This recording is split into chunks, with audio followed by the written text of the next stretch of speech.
Uh, as for who I am, I'd say that I'm a communist with a capital C. I do not shy away from communism in any way, shape, or form as an American. That's because there's a very rich tradition of communism in America. Obviously, the schools and the universities try to hide that fact, but it is a fact.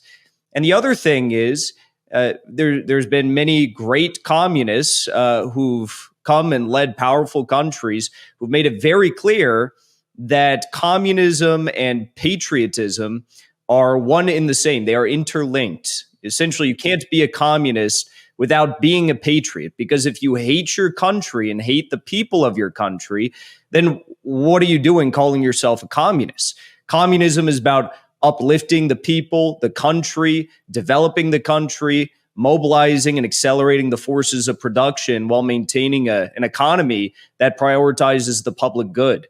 And that's what China's been able to accomplish. And it's a process that is unending, but they're still working on. And it's a process that the Soviet Union upheld as well. So, and the essential idea of MAGA communism is that we as communists, again, to just put it briefly, people who value the idea that we should be prioritizing the economy for the public good while also accelerating the productive forces, we should not write off the MAGA movements, the Make America Great Again voters, the Trump supporters. It doesn't mean that we like Trump. Doesn't mean we're going to vote for Trump or donate to him. In fact, I didn't vote for him, and I don't plan on voting for him or endorsing him in this election.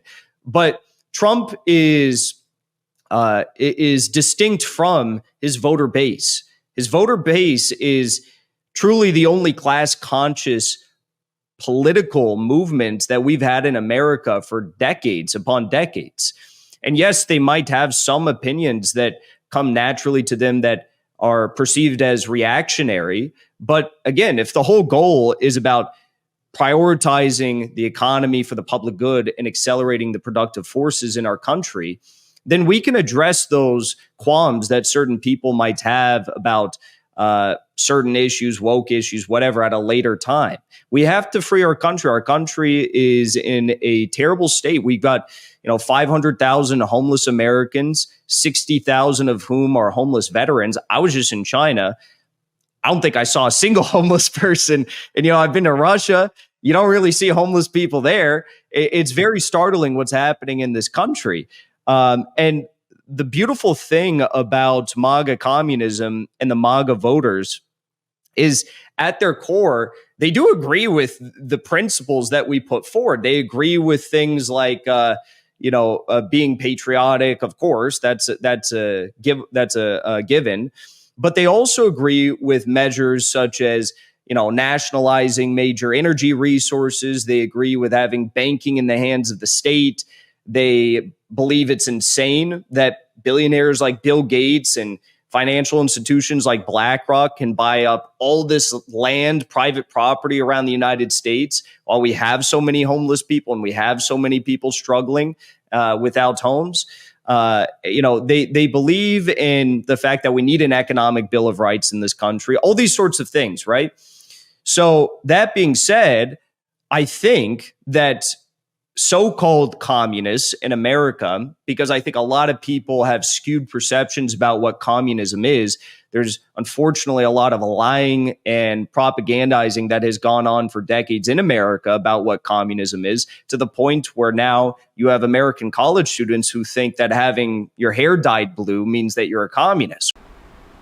All right, everyone, there's some astroturfing going on and a little bit of economic gaslighting, I suppose. The other day, communists were trying to get MAGA communism trending, and I can't believe that I have to actually explain why this is a poor idea and can't possibly work. And there was a Substack fucking article on RCP that was trying to explain how actually it made sense, and I'd like to debunk a few things here. No, MAGA communism cannot exist and does not exist. It's a co-opting attempt by the far left on MAGA, and it probably glows in the dark. It seems like an effort to make MAGA look like it's frenetic and insane by associating it with communism. which, the vast majority of humans in this world understand is not a working system. It's failed over and over. Now, it's not because of the CIA or anything like that. It's because the economic underpinnings of it are too highly centralized and it simply can't work. It's a utopian ideology like some others, and it's non-working. There is never going to be a successful implementation of anything resembling communism. It's been tried over and over for a century now. It always fails and usually leads to genocides. This is the inevitable end result of a highly centralized system, even if it didn't have an economically centralized policy. But it tends to do so because of the nature of authoritarianism. Here are some points. Point number one. MAGA doesn't need any allies within the far left. The idea that MAGA is failing somehow is completely wrong. The MAGA populist movement has overrun most of the Republican Party. At the local and state level, it's a wall of MAGA. At the federal level, after the midterms, it's likely to become a wall of MAGA. We're talking about nigh on 100 House seats. We're talking numerous senators, governors, etc. Even those that don't toe the populist line at least are dancing to the same tune at this point to try to save their careers. Number two, the idea that, well, we have different ideologies, but we're united by a common concept of destroying the current system is bullshit. What's the point of destroying the current system to implement one that's worse, namely communism? Hell, I would take a neoliberal government over a communist one. At least there's a pretense of caring about personal liberty. At least you're capable of governing the economy. Sure, it's going to be unfair to the worker. It's going to be unfair to the bourgeois middle class that those communists really want to eradicate literally by shooting people. Yeah, it's unfair to the working rich, so-called.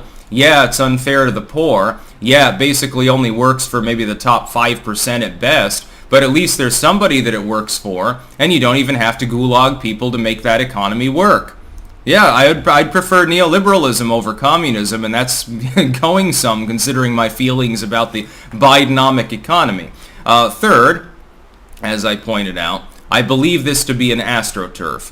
I can't believe that I even have to fucking explain this to people. Yeah, communism is incommensurate with an actual pro-worker movement. Communism is incommensurate with the concept of the nation state. Well, explicitly, if you go by puristic communism, they want to abolish it. Of course. They want to destroy the United States. They want to have a Fidel Castro sort of movement. This is what it inevitably devolves into. Of course it can't party with MAGA. Why don't you just go off and join the fucking Green Party and do something useful and lose again? That's what communists should do. If you want to be useful, lose. That's the only way you can be useful in life. There's no other purpose to communists and socialists anyway. Yeah, enjoy. I'm sure that when the commie revolution, that will never actually happen, comes in your wildest dreams, I'm sure that you, with absolutely no real-world skills, the inability to grow a plant, the inability to do anything meaningful for society other than live off a fucking bourgeois trust fund, I'm sure you will not be in a gulag or on a collective farm. You will be a local official, and you'll have a nice shiny uniform and a bunch of zinc pins. You know, the commies were cheap about these things. That's why you can buy a bulk lot for $10 off of eBay. It's not like they're uncommon. They handed them out like candy to try to promulgate patriotism. That's about all. Peace out.